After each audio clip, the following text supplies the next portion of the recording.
ditebus. Pujilah Tuhan, hai jiwaku,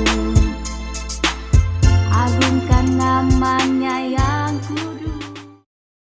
Shalom saudara-saudari yang saya kasihi dalam nama Tuhan Yesus.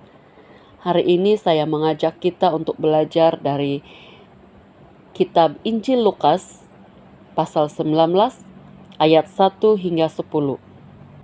Yesus masuk ke kota Yeriko dan berjalan terus melintasi kota itu. Di situ ada seorang bernama Zakius, kepala pemungut cukai, dan ia seorang yang kaya. Ia berusaha untuk melihat orang apakah Yesus itu, tetapi ia tidak berhasil karena orang banyak, sebab badannya pendek. Maka berlarilah ia mendahului orang banyak, lalu memanjat pohon ara untuk melihat Yesus yang akan lewat di situ. Ketika Yesus sampai ke tempat itu, ia melihat ke atas dan berkata, "Zakius, segeralah turun, sebab hari ini aku harus menumpang di rumahmu." Lalu Zakius segera turun dan menerima Yesus dengan sukacita. Tetapi semua orang yang melihat hal itu bersungut-sungut. Katanya, "Ia menumpang di rumah orang berdosa." Tetapi Zakius berdiri dan berkata kepada Tuhan, "Tuhan, setengah dari milikku akan kuberikan kepada orang miskin. Dan sekiranya ada sesuatu yang kuperas dari seseorang, akan kukembalikan 4 kali lipat." Kata Yesus kepadanya, "Hari ini telah terjadi keselamatan kepada rumah ini, karena orang ini pun anak Abraham. Sebab anak manusia datang untuk mencari dan menyelamatkan yang hilang."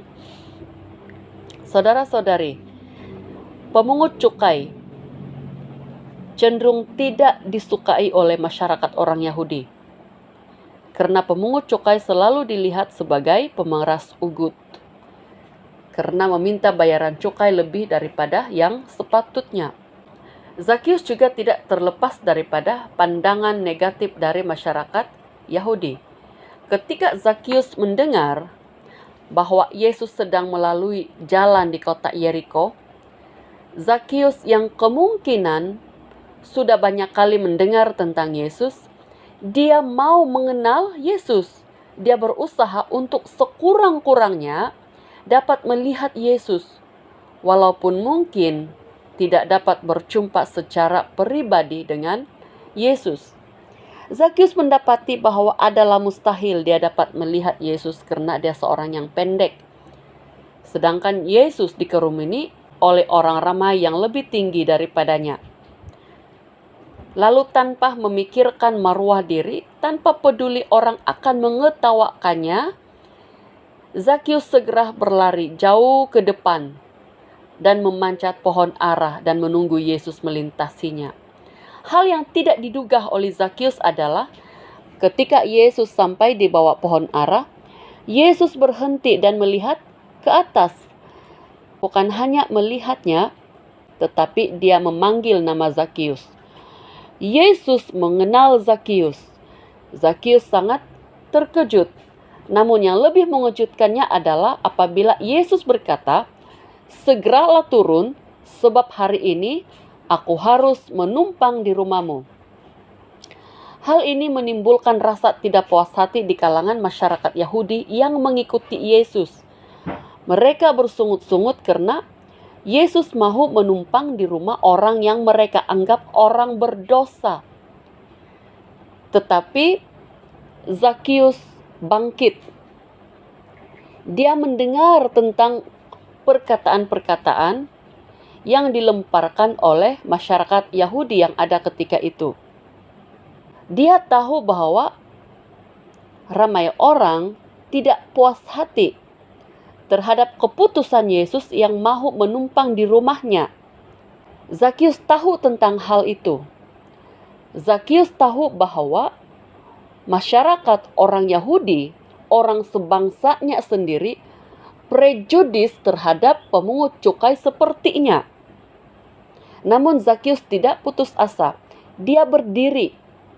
Dia tetap berusaha untuk mau melakukan suatu perubahan di dalam dirinya. Di dalam ayat 8, Zakius berkata, "Tuhan, setengah dari milikku akan kuberikan kepada orang miskin.